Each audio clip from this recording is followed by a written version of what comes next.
வாரும் பரிசுத்த ஆவியானவரே, நீர் எங்களை கிருபையாய் கொடுத்திருக்கிற இந்த நேரத்துக்காக நன்றியோடு நாங்கள் மெத்துதிக்கிற பஸ்தோத்திருக்கிறோம். இப்பொழுது நம்முடைய வேதத்துள்ள ரகசியங்களை அறிந்து கொள்ளும்படியாய் கர்த்தாவே நீர் எங்களை கிருபையாய் ஜெபிக்கிறப்பா. அடியனை மறைத்து ஆவியானவர் தாமே இடைவிட வேண்டுமாய் ஜெபிக்கிறோமப்பா. அன்றைக்கு சீசர்களை அனுப்புகின்ற பொழுது பேசுகிறவர்கள் நீங்கள் அல்ல, பிதாவின் ஆவியானவரே உங்கள் மூலமாய் பேசுவார் என்று சொல்லி அனுப்பின தேவன் தாமே. இப்பொழுதும் உம்முடைய வார்த்தையை அடியுடைய வாயிலை வைத்து அது கேட்கக்கூடிய செவியாய் எங்கள் ஒவ்வொருவருடைய செய்யும் மாற்ற வேண்டுமாய் ஜெபிக்கிறோம். தாழ்த்தி உம்முடைய கருத்தில் அர்ப்பணிக்கின்றோம். பொறுப்படுத்திக் கொள்ளும் வழிநடத்தும். எல்லா துதி கனமையும் உமக்கு அடிக்கின்றோம். மீட்பர் இயேசுவின் ஜெபிக்கிறோம் ஜீவன நல்ல பிதாவே, ஆமேன். நம்முடைய பிதாவாகிய தேவனிடம் ஆண்டவராயிருக்கிற இயேசு கிறிஸ்துவின் நம் அனைவருக்கும் கிருபையும் சமாதானமும் உண்டாவதாக. அன்புக்குரியவர்களே, இந்த மனமகிழ்ச்சியான ஓய்வு நாள் பெந்தேகோஸ்தே திருநாளுக்கு பின்வருகிற 19வது ஞாயிறு. இந்த நாளுக்கு நமக்கு திருச்சபை கொடுத்திருக்கின்றது இளையோர் ஞாயிறு. அதற்கு மையப்பொருளாக கிறிஸ்துவுடன் இளையோர் செயலில், கிறிஸ்துவுடன் இளையோர் செயலில் என்ற தலைப்பை கொடுத்து நாம் சிந்திக்கும்படியாய் அழைத்திருக்கின்றார்கள். அன்புக்குரியவர்களே, மனித வாழ்விலே ஒவ்வொரு பருவமும் தனித்துவமானது. குழந்தை பருவம் முதல் முதுமை பருவம் வரை பல்வேறு விதமான வளர்ச்சி பரிமாணங்களை கொண்டு செயல்படுகின்றது. ஒவ்வொரு பருவமும் நம்முடைய வாழ்க்கையிலே மிக மிக முக்கியமான ஒன்றாய் இருக்கின்றது. ஆனாலும் இந்த இளமை பருவம் என்பது மிக முக்கியமாய் இருக்கிறது என்பதை இந்த நாளிலே நாம் அறிந்து கொள்ளும்படியாய் திருச்சபை நம்மை அழைத்திருக்கின்றது. நமக்கு நன்கு தெரிந்த ஒன்று, இளமை பருவம் என்பது சங்கீதக்காரன் 127 சங்கீதம் 5 சொல்கிறான், வாழ வயதின் குமாரர் இளையோர் பலவான் கையில் உள்ள அம்புக்கு ஒப்பாயிருக்கிறார்கள். அவர்கள் அன்புதான், ஆனால் அந்த அன்பை எய்கின்றவர் யார்? நீங்களும் நானும் என்பதை இந்த நாளிலே திருச்சபை நம்மை சிந்திக்கும்படியாய் அழைத்திருக்கின்றது. பலவான் அந்த அம்புகளை எவ்விதமாய் பயன்படுத்துகின்றானோ அப்படியே இளையோர்களின் வாழ்வும் அமைகின்றது என்பதை நாம் யாரும் மறுக்கவும் முடியாது, மறைக்கவும் முடியாது. நம்முடைய தென்னிந்திய திருச்சபை, அதுவும் மதுரை முகவை திருமண்டலத்திலே மகாங்கடம் பேராயருடைய வழிகாட்டுதலோடு கூட இந்த ஜூனியர் மினிஸ்ட்ரியின் டைரக்டராய் ரெவரண்ட் டாக்டர் கிதியோன் அவர்கள் இருக்கின்றார்கள். அவரோடு கூட இணைந்து கவுன்சிலர்கள் இருக்கின்றார்கள். அவர்கள் என்ன செய்கின்றார்கள்? ஒவ்வொரு மாதமும் ஜாய்ஃபுல் ஈவினிங், மகிழ்ச்சி தரும் மாலை கூடுகை என்று சொல்லி 2 மணி நேரம் ஒவ்வொரு மாதமும் நடத்தி கொண்டிருக்கின்றார்கள் பல்வேறு இடங்களிலே. ஏனென்றால் அதனுடைய முக்கிய நோக்கம் என்ன? இளைஞர்கள் தங்கள் வாழ்க்கையை மிஷனரி சீடர்களாக வழிநடத்த ஊக்குவிப்பதே இதன் முக்கிய நோக்கமாய் இருக்கின்றது. இதனால் மிஷனரி பணி என்பது நம் ஒவ்வொருவருக்கும் கொடுக்கப்பட்டிருக்கின்றது. ஆண்டவரை குறித்து நாம் ஒவ்வொருவரும் சொல்ல அழைக்கப்படுகின்றோம். அதிலும் இளையோரை என்றால் நாம் சொல்லுவோம், இப்போ இருக்க இளைஞர் தான் பின்னால் நாட்டின் தலைவர். அதே தான் இன்றைக்கு திருச்சபையிலே இன்றைக்கு இருக்க இளைஞர் தான் நாளைக்கு இந்த திருச்சபையின் கட்டி காக்க வேண்டிய தூண்களாய் இருக்க வேண்டியவர்கள். அப்படின்றால் நீங்கள் நானும் அவர்களை நாம் எவ்வாறு பயன்படுத்துகின்றோம்? அவர்கள் ஒரு மிஷனரிகளாக, ஆண்டவரை குறித்து சொல்லுகின்றவர்களாக, ஆண்டவருக்கு பயந்தவர்களாக அவர்கள் இந்த உலகத்திலே வாழ நம்மை அழைத்திருக்கின்றார்கள். இதனாலே 3 பகுதியை வாசிக்க கேட்டோம். தானியேல் நாம் அடிக்கடி கேட்கின்ற ஒன்று. எனவே இந்த நாளில் சற்று நேர தியானத்துக்கென்று எடுத்துக்கொண்ட வேத பகுதி 3ஆம் வேத பாடமாகிய அந்த நற்செய்தி பகுதியை நாம் எடுத்துக்கொள்வோம். யோவான் 1ஆம் அதிகாரம் 35 முதல் 42 வசனங்களை நாம் இந்த நாளிலே தியானிக்க பரிசுத்த ஆவியானவர் நமக்கு கிருபை செய்வார். அதை 2 தலைப்புகளிலே தியானிப்போம். ஒன்று, இயேசுவுக்காய் இழப்பதற்கு ஆயத்தமாகும் யோவான். இயேசுவுக்காய் இழப்பதற்கு ஆயத்தமாகும் யோவான். இரண்டாவது, இயேசுவுக்காய் சேர்ப்பதற்கு ஆயத்தமாகும் அந்திரேயா. இயேசுவுக்காய் சேர்ப்பதற்கு ஆயத்தமாகும் அந்திரேயா. அன்புக்குரியவர்களே, ஒன்று இயேசுவுக்காய் இழப்பதற்கு ஆயத்தமாகும். நான் வாசித்த அந்த 35ஆம் பகுதி வசனம் முதல் 39 பார்ப்போம் என்று சொன்னால், அங்கு பார்க்கின்றோம், மறுநாளிலே யோவான் அவனுடைய சீசர்களில் 2 பேரும் நிற்கும்போது இயேசு நடந்து போகிறதை அவன் கண்டு, இதோ தேவ ஆட்டுக்குட்டி என்றான். அன்புக்குரியவர்களே, ஆண்டவராகிய இயேசு கிறிஸ்துவை தன்னுடைய சீசர்களுக்கு அடையாளப்படுத்துகின்ற பொழுது இதோ தேவ ஆட்டுக்குட்டி. என்னால் அதே யோவான் 1:29 பார்ப்போம் என்று சொன்னால், அங்கு பார்க்கின்றோம், மறுநாளிலே யோவான் இயேசு தன்னிடத்தில் வருவதை கண்டு, இதோ உலகத்தின் பாவத்தை சுமந்து தீர்க்கிற தேவ ஆட்டுக்குட்டி. அவர் தேவ ஆட்டுக்குட்டியாய் வந்தது நோக்கம், உலகத்தில் உள்ள சகல மனிதர்களின் பாவங்களையும் நிவர்த்தியாய் வந்திருக்கின்றார் என்பதை அங்கு அடையாளம் காட்டுகின்றார்.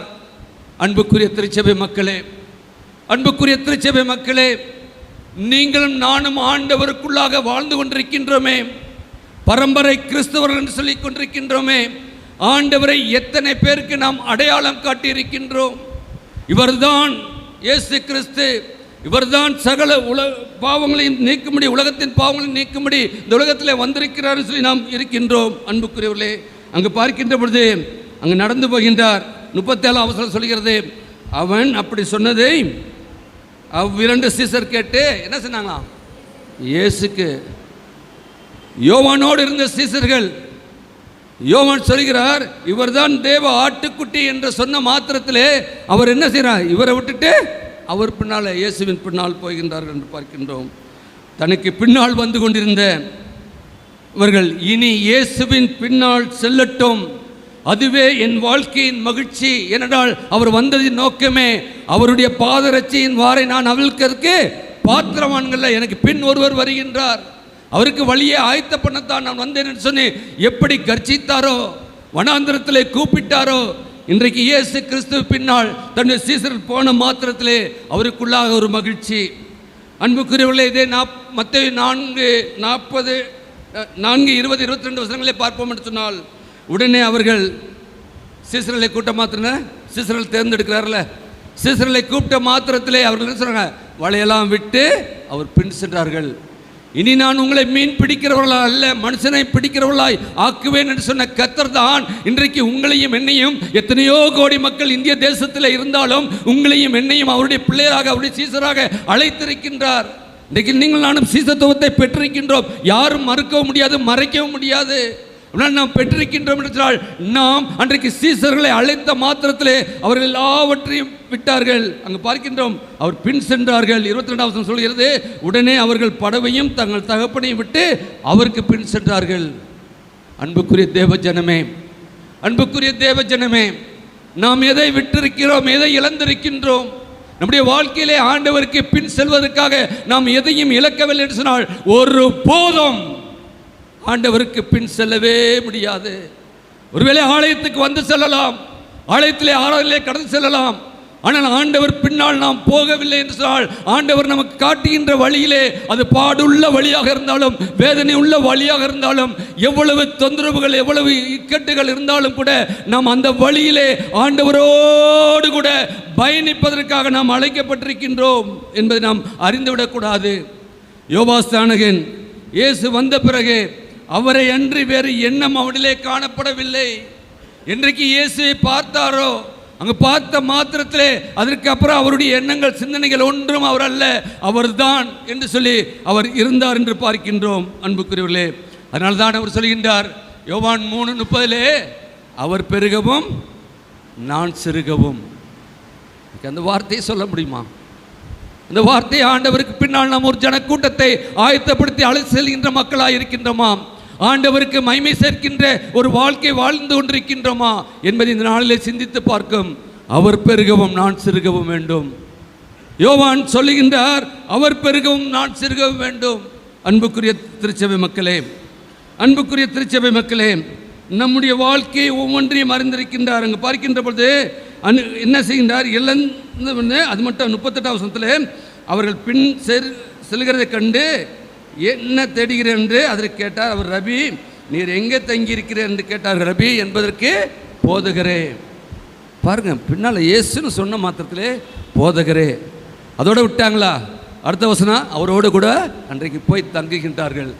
இதுதான் ஒரு கிறிஸ்தவருடைய வாழ்க்கையாக இருக்க வேண்டும்.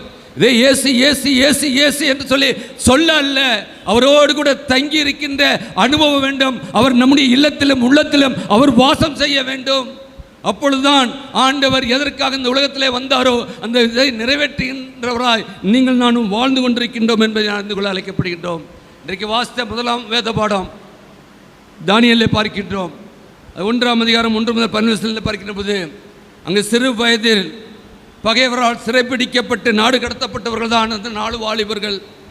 இஸ்ரவேலில் என்ன நேர்ந்தாலும் உயிர் உள்ளவரை கர்த்தரை பின்பற்றுவோம் என்று சொல்லி உறுதி கொண்டார்கள் என்று பார்க்கின்றோம். ஒரு அடிமைகள் தான், அடிமையாய் வேறு தேசத்திற்கு கூட்டிச் செல்லப்படுகின்றார்கள். ஆனால் ஆண்டவருக்காக என்ன நேர்ந்தாலும் இருப்போம் என்று சொல்லி பார்க்கின்றோம். அந்நிய அளித்த விலை உயர்ந்த ஆகாரமாக இருந்தாலும் அதை தன்னை தீட்டப்படுத்தக்கூடாது, அது ராஜ பானமாக இருந்தாலும் அதை தன்னை தீட்டுப்படுத்தக்கூடாது என்று சொல்லி அவர்கள் இருந்தார்கள் என்று பார்க்கின்றோம். அவர்கள் வெறும் மரக்கறிகளை சாப்பிட்டு அவர்கள் வாழ்ந்தார் என்று பார்க்கின்றோம். அன்புக்குரியவர்களே, இன்றைக்கு நீங்கள் நானும் எப்படி இருக்கின்றோம்? நல்லா வாழ்ந்து சுயித்திற்கு அழைக்கப்பட்டிருக்கின்றோமா? அல்லது அவர்கள் தீர்மானம் பண்ணினார்களே, ஆண்டவருக்காக இந்த எதையும் நாங்கள் விட்டுவிட மாட்டோம், இதை நாங்கள் உட்கொள்ள மாட்டோம், எங்களுக்கு மரக்கறி போதும் என்று சொல்லி இருந்ததை பார்க்கின்றோம். ஆனால் பார்க்கின்றோம் கடைசியாக 10 நாட்களுக்கு பிற்பாடு அவர்கள் எல்லாரை பார்க்கிறோம். அவர்கள் எப்படி இருந்தார்களாம்? எப்படி இருந்தாங்களாம்? கலை உள்ளதையும் சரீர புஷ்டி உள்ளவரால் தான். என்ன பாருங்க, ஒரு அரசன் கட்டிட போகிறான் ராஜ போஜனத்தை பண்ண சொல்லி, ஆனால் வேண்டாம். இன்றைக்கு நீங்கள் நான் எப்படி வாழ்ந்து கொண்டிருக்கின்றோம்? நம்முடைய வாழ்க்கையிலே ஆண்டவர் நம்மோடு கூட இருக்கிறார் சொன்னால், அன்றைக்கி அவருடைய வாழ்க்கையிலே ஆண்டவர் இருந்த நிமித்தமாக அந்த விசுவாசம் அவர்களுக்குள்ளாக இருந்தது. அவர்கள் அது மட்டுமல்ல, அன்று தினமும் ஊக்கமாய் ஜெபித்த ஜெப வீரர்களாக இருந்தார்கள் என்று பார்க்கின்றோம். அது மட்டுமல்ல, எல்லா வாலிபரோடும் சேர்ந்து ஜெபித்திருக்கிறார்கள். ஜெபிக்க கூடாது என்று சொல்லி அரச கட்டளை இருந்தாலும் கூட அவர்கள் ஆண்டவரை நோக்கி கூப்பிட்டார்கள். இன்றைக்கு நாமும் வாழக்கூடிய இந்த சமுதாயத்தில் அநேக மாநிலங்களில் இப்படிப்பட்ட சூழ்நிலை இருக்கின்றது. ஆனால் நீங்கள் நானும் வாழ்கின்ற இந்த மாநிலம் ஆண்டவருக்குள்ளாக நாம் நன்றி செலுத்த வேண்டிய மாநிலமாக இருக்கின்றது. நாம் ஜெபிக்கவும், நாம் துதிக்கவும், வீட்டிலே ஆராதிக்கவும் இதுவரைக்கும் எந்த தடை இல்லை. ஆனால் அன்றைக்கு தடை இருந்தது. ஆனால் தடைகளை தகர்த்து போட்டு அவர்கள் ஜெபித்தார்கள் என்று பார்க்கின்றோம். அவர்கள் அரச கட்டளையை மீறினார்கள். அதற்கு காரணம் என்ன? அதற்கு காரணம் என்ன? ஏசாயா தீர்க்கதரிசன புத்தகம் 14 பார்ப்போம் என்று சொன்னால், 14 பார்க்கின்ற பொழுது தானியேல் நீதிமானாயிருந்தான். வேதம் சொல்கிறது நீதிமானாயிருந்தால். அதே எசேக்கியேல் 28:3 பார்க்கின்ற போது ஞானியாயிருந்தான். அது மட்டுமல்ல, எபிரேயரில் பார்க்கின்ற போது 11:33 சிங்கத்தின் வாயை தனது விசுவாசத்தால் அடைத்தான். நமக்கு தெரியல, சிங்க கெபியில போட்ட பொழுது கூட ஒன்றும் செய்யலை. அவருடைய விசுவாசம், ஆண்டவர் மீது அவன் வைத்து கொண்டிருந்த விசுவாசம். இன்னைக்கு நம்முடைய வாழ்க்கையிலும் நாம் ஒருவேளை சிங்க கெபியில விழுந்து விட்டோமோ, இனி நம்மால் எழுந்திருக்க முடியாதோ என்று சொல்லி நாம் வாழ்ந்து கொண்டிருந்தாலும் கூட நம்முடைய விசுவாசத்தை காண்கின்ற கர்த்தர் தானியேலை எப்படி காப்பாற்றினாரோ அதே கர்த்தர் தான் இன்றைக்கும் ஜீவிக்கின்ற கர்த்தராய் இருக்கின்றார். நீங்கள் நானும் அதற்கு செய்ய வேண்டிய காரியம் நீதிமான்களாய் இருக்க வேண்டும். நீதிமான் சொல்லுவது நீதிதான் நம்முடைய வாழ்க்கையின் பிரதானமாக இருக்க வேண்டும் என்பதை நாம் அறிந்து கொள்ள அழைக்கப்படுகின்றோம். தானியேலை பார்க்கின்ற பொழுது 9:23 பார்க்கின்ற பொழுது தானியேல் பிரியமானவன், தரிசனத்தை அறிந்து கொள்கின்ற அந்த மனப்பக்குவம் இருந்தது. அப்படின்னால் நம்முடைய வாழ்க்கையிலே நாம் எப்படி இருந்தாலும், நாம் எப்படி வாழ்ந்தாலும் ஆண்டவர் நம்மோடு கூட இடைபடுகின்றவராக இருக்கின்றார். பார்க்கின்ற பொழுது அவர் எல்லாவற்றையும் இழந்தார்கள். ராஜ போசனத்தை இழந்தார்கள். இன்றைக்கு யோவான் தன்னுடைய சீசர்களை இழந்தார். அன்புக்குரிய திருச்சபை மக்களே, ஆண்டவருடைய திரு சமூகத்தில் அமர்ந்திருக்கிற நீங்கள் நானும் எதை இழக்க தயாராக இருக்கின்றோம்? நம்முடைய வாழ்க்கையிலே எனக்கு பின்னால் ஒரு கூட்டம், எனக்கு பின்னால் வர வேண்டும் என்று சொல்லி நாம் வாழ்ந்து கொண்டிருக்கின்றோமா? அல்லது ஆண்டவருக்காக எல்லாவற்றையும் நாம் துறந்து அவர்தான், அவருக்கு பின்னால் நான் செல்வேன் என்று சொல்லி நாம் நடக்க இருக்கின்றோமா என்பதை நாம் சிந்தித்து பார்க்கவும். அது மட்டுமல்ல, தானியேலுடைய விசுவாசத்தின் மூலமாய் அவன் எந்த சூழ்நிலையும் அவனுடைய சரீரம் புஷ்டி உள்ளதாக இருந்தது. நீங்கள் நானும் ஆவியிலே அனலுள்ளவர்களாக இருக்க, ஆவியானவர் உங்களுக்குள்ளாகவும் எனக்குள்ளாக கிரியை செய்கின்ற பொழுது நமக்கு விரோதமாய் உருவாக்கப்படும் எந்த ஆயுதமும் வாய்க்காதே போகும். அதான் ஆண்டவர் நமக்கு கொடுக்கின்ற வார்த்தை. அதுக்கு நீங்கள் நானும் செய்ய வேண்டியது, ஆவியானவரே எனக்குள் வாரும், ஆவியானவரே என்னை ஆட்கொள்ளும், நீர் எனக்குள்ளாக இருந்து என்னை வழிநடத்தும். நான் ஒன்றுமற்றவன், நான் வெறுமையான மண் ஆண்டவரே, வெறுமையான பாத்திரம், என்னை வளர்ந்திருக்கிறீர், என்னை நிரப்பும் ஆண்டவரே என்று சொல்லி அவருடைய திருச்சமத்திலே அர்ப்பணிக்கின்ற போது ஆவியின் அபிஷேகத்தை நாம் பெறுவோம் என்று சொன்னால், எந்த தானியேலுடைய வாழ்க்கையிலே களையும் சரீர புஷ்டியும் இருந்ததோ அதே போன்று கூட நீங்கள் நானும் ஜீவனுள்ள நான் மட்டுமாக அப்படியாக ஓட கர்த்தர் உங்களுக்கும் எனக்கும் கிருபை செய்ய உள்ளவராக இருக்கின்றார். இரண்டாவதாக, இயேசுவுக்காய் சேர்ப்பதற்கு ஆயத்தமாகும் அந்திரேயா. அதே 40 முதல் 42 வசனங்களை பார்க்கின்ற போது அங்கு பார்க்கின்றோம், யோவான் சொன்னதை கேட்டு அவன் பின் சென்ற 2 பேரில் ஒருவன் சீமோன் பேதுருவின் சகோதரனாகிய அந்திரேயா என்பவன். ஆம் அன்புக்குரியவர்களே, அங்கு காமிச்ச மாத்திரத்திலே இவர்தான் நான் மேசியாவை கண்டேன் என்று சொல்லி அந்திரேயாவிடத்திலே சகோதரத்திலே சொன்ன பொழுது அங்கே என்ன நடைபெற்றது? அவன் முதலாவது தன் சகோதரன் சீமோனை கண்டு மேசியாவை கண்டோம் என்று சொன்னான். மேசியா என்பதற்கு கிறிஸ்து என்று அர்த்தமாம். பின்பு அவனை இயேசுவிடத்தில் கூட்டிக் கொண்டு வந்தான். இயேசு அவனை பார்த்து, நீ யோனாவின் மகனாகிய சீமோன், நீ கேபா எனப்படுவாய் என்றார். கேபா என்பதற்கு பேதுரு என்று அர்த்தமாம். ஆம் அன்புக்குரியவர்களே, மேசியாவை கண்ட அந்திரியாவினால் சும்மா இருக்க முடியவில்லை. அங்கு கண்ட மாத்திரத்திலே ஒரு மேசியாவை மற்றவர்களுக்கு அறிமுக செய்ய வேண்டும் என்று சொல்லி தன்னுடைய சகோதரனை அழைத்து செல்கிறார் என்று பார்க்கின்றோம். அவரை சொன்ன மாத்திரத்திலே அவர் பேதுரு என்று பெயரிடுகின்றார். அன்புக்குரியவர்களே, மத்தேயு 16ஆம் அதிகாரம் 18ஆம் வசனத்தை பார்ப்போம் என்றால், நீ பேதுருவாய் இருக்கிறாய், இந்த கல்லின் மேல் என் சபையை கட்டுவேன், பாதாளத்தின் வாசல்கள் அதை மேற்கொள்வதில்லை. பேதுருவுக்கு ஆண்டவர் சொல்கின்ற வார்த்தை, ஆண்டவராகிய இயேசு கிறிஸ்து கொடுக்கிற வார்த்தை. இன்றைக்கு நீங்கள் நானும் கிறிஸ்தவர்கள் என்று சொல்லி வாழ்ந்து கொண்டிருக்கின்றோம். கிறிஸ்து நம்மில் வெளிப்படுகின்றவர்களாக இருக்கின்றார்களா? நாம் வாழ்ந்து கொண்டிருக்கின்றோமா? கிறிஸ்து எனக்குள்ளாக இருந்து பார்க்கின்றவர்கள் என் மூலமாய், என்னுடைய நடக்கையின் மூலமாய், என்னுடைய பேச்சின் மூலமாய், என்னுடைய செயலின் மூலமாய் கிறிஸ்துவை அறிந்து கொள்ளக்கூடிய ஒரு வாழ்க்கை வாழ்ந்து கொண்டிருக்கின்றோமா? அன்றைக்கு பார்க்கின்றோம், பேதுரு என்று சொன்ன மாத்திரத்திலே அங்கு என்ன நடைபெற்றது? நீ பேதுருவாய் இருக்கிறாய். இன்றைக்கு ஆண்டவர் சொல்கிறார், ஆவியானவர், நீ கிறிஸ்தவனாய் இருக்கிறாய், கிறிஸ்தவனாய் இந்த உலகத்திலே வாழ்ந்து கொண்டிருக்கின்றாய், என்னுடைய நாமத்தை நீ தரித்து வாழ்ந்து கொண்டிருக்கின்றாய். அன்றைக்கு சொன்ன மாத்திரத்திலே இந்த கல்லின் மேல் என் சபையை கட்டுவேன், பாதாளத்தின் வாசல் அதை மேற்கொள்ளாது. ஆம், ஆண்டவர் இந்த நாளிலே அவருக்கென்று நீங்கள் நானும் எழும்பி பிரகாசிக்க முடியாய் ஆண்டவர் வளர்த்திருக்கின்றார். அதனால பேதுருவை சொல்லுகின்ற போது என்ன சொல்லுவாங்க? நம்முடைய திருச்சபையின் முதலாம் போப், அவர் தான் முதலாம் போதரு. அவர் எருசலேம் சென்றவர்களுக்கு தெரியும், அவருடைய சிலை இருக்கும், அவருடைய கரத்தில் என்ன இருக்கும்? திறவுகோல் இருக்கும், திறவுகோல் இருக்கும். எத்தனை பேர் பார்த்தீங்களா? அதுதான் இன்றைக்கு நம்மிடத்திலும் ஆண்டவர் திறவுகோலை கொடுக்க சித்தமுள்ளவராக இருக்கிறார். அதை பெற்றுக்கொள்ள நீங்கள் நானும் தகுதியற்றவர்களாக இருக்கின்றோம். அன்றைக்கு பேதுரு என்று சொன்ன மாத்திலே இந்த பேதுரு மேல் என் சபையை கட்டுவேன் என்று சொல்லி அந்த ஆண்டவர் சொன்னாரே. இன்றைக்கு நம் மீது, நம்முடைய காரியங்களின் மீது ஆண்டவர் என்ன நோக்கம் வைத்திருக்கிறார் அன்று பார்க்கின்ற பொழுது, அந்திரேயா தன்னுடைய சகோதரனை மட்டுமல்ல 3 இடங்களிலே அந்திரேயா மற்றவர்களுக்கு இயேசுவை இடத்திலே சேர்ப்பதை பார்க்கின்றோம். ஒன்று நாம் வாசித்தோம், யோவான் 1:42 பேதுருவை அழைத்து கொண்டு வருகிறார்.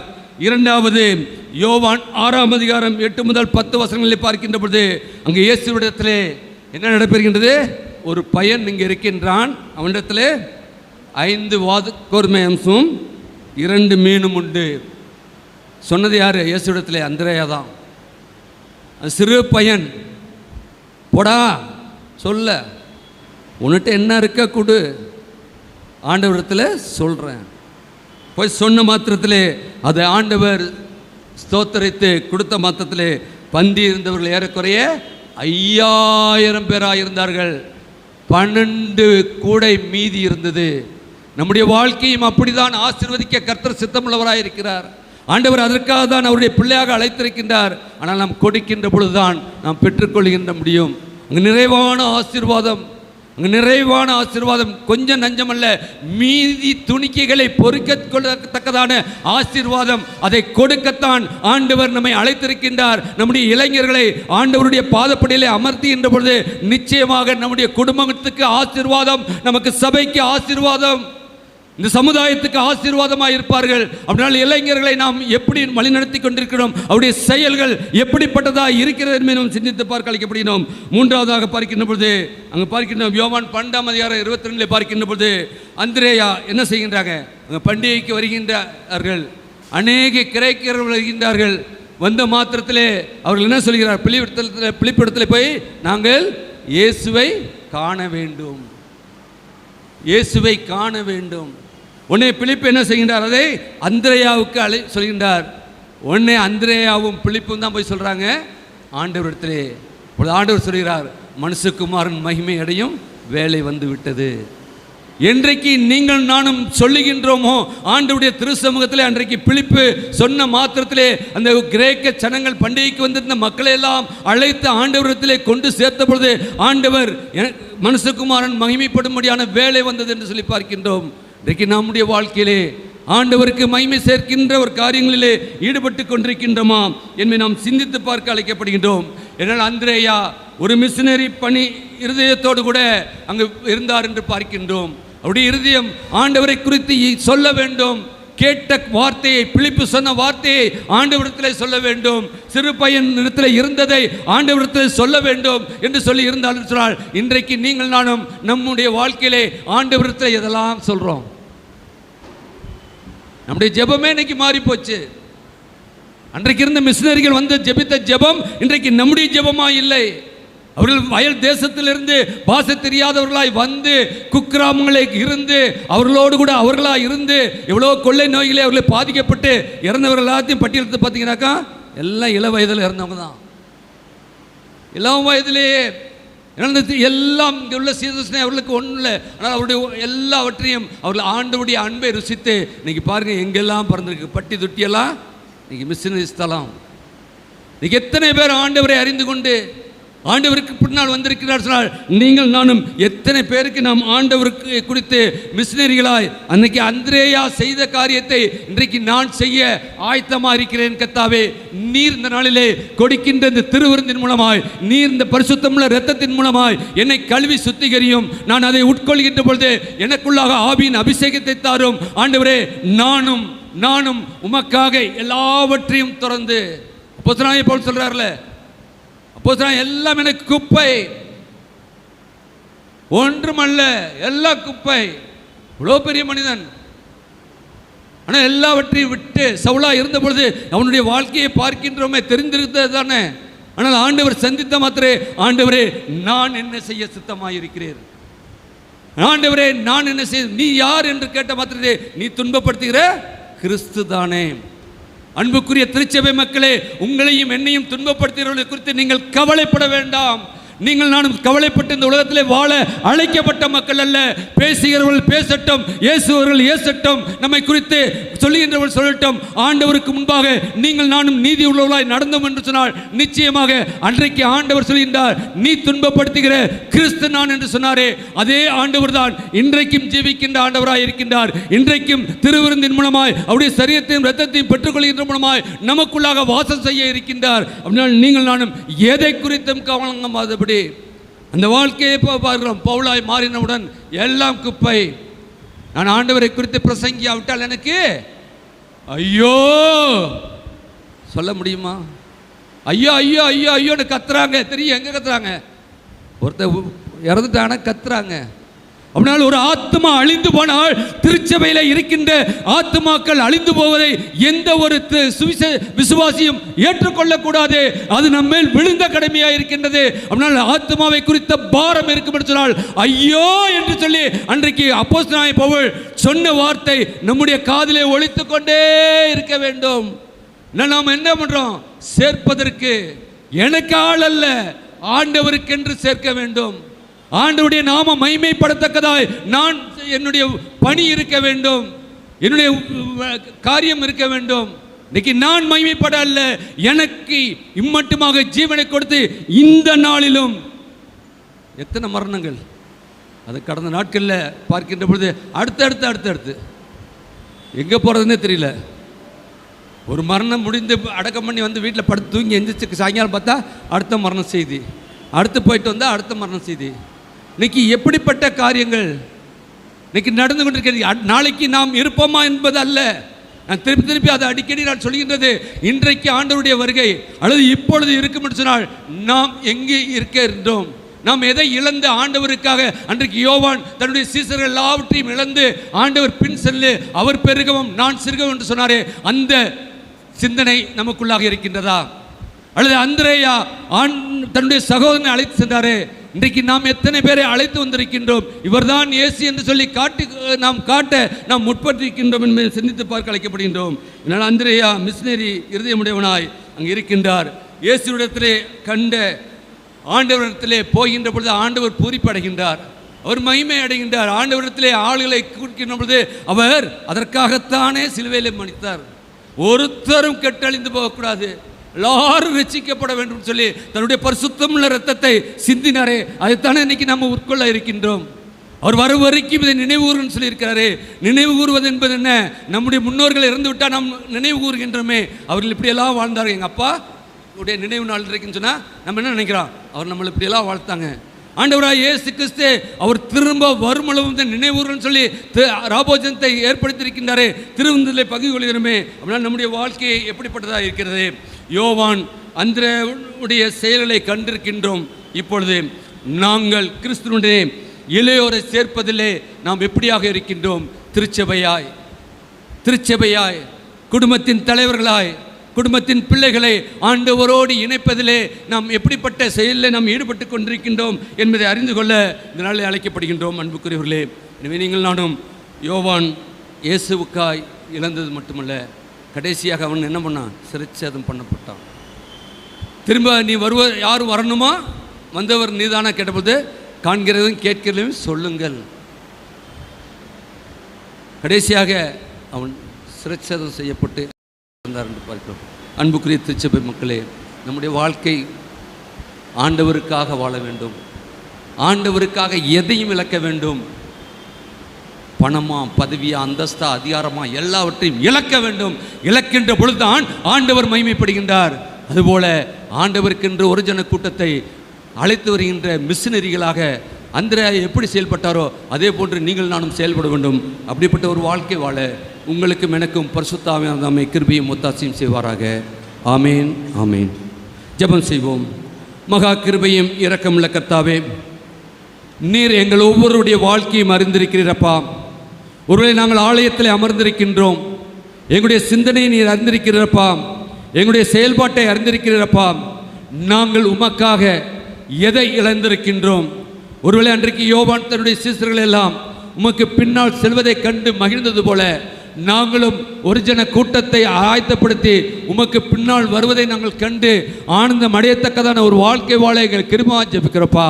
அதே போல ஆண்டவரே, அந்திரேயாவுடைய வாழ்க்கையை நாங்கள் கண்டோமே, சகோதரனை அழைத்து வந்தது போல அதே போல அந்த சிறு பையனிடத்தில் இருந்ததை ஆண்டவரத்தில் சொல்லி அதை ஆசீர்வதித்த பொழுது 5000 பேர் திருப்தியாய் புருஷர்கள் மட்டும் சாப்பிட்டார்களே, மீதியான துணிக்கையை 12 கூட நிரப்பினார்களே. இன்றைக்கு வந்திருக்கிற எங்களுடைய வாழ்க்கையிலும் ஆண்டவரே, நாங்கள் எதையெல்லாம் உமக்கு கொடுக்க சித்தமாய் நீர் எங்களை அழைக்கிறீரோ அதையெல்லாம் நாங்கள் உமக்கென்று எங்களுடைய நேரத்தையும் எங்களுடைய பதவியும் எங்களுடைய பணத்தையும் எங்களுக்கு என்ன நீ என் தாளந்தை கொடுத்திருக்கிறோ எல்லா தாளந்தையும் உமக்கென்று நாங்கள் படைக்கவும் அதன் மூலமாய் உம்முடைய நாமம் மகிமைப்படவும் அநேகர் ஆசீர்வதிக்கப்படவும் நாங்களும் மிகுதியான துணிக்கைகளை பொறுக்கி கொள்ளத்தக்கதாய் எங்களுக்கு கிருபையாய் ஜெபிக்கிறோப்பா.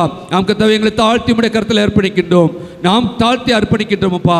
நீர் பொறுப்படுத்திக் கொள்ளும். வரக்கூடிய நாட்களிலே நீர் எங்களை கொண்டு என்ன சித்தமாக இருக்கிறதோ அதை செய்வதற்கான தேவ பலத்தையும் தேவ வரத்தையும் எங்கள் ஒவ்வொருவருக்கும் கொடுத்து கர்த்தாவே நாங்கள் இருக்கின்ற திருச்சபையிலே உமக்கென்று நாங்கள் ஜீவிக்க எங்களுக்கு கிருபையாய் மீட்பர் இயேசுவின் ஜெபிக்கிறோம். ஜீவன் நல்ல பிதாவே, ஆமேன், ஆமேன்.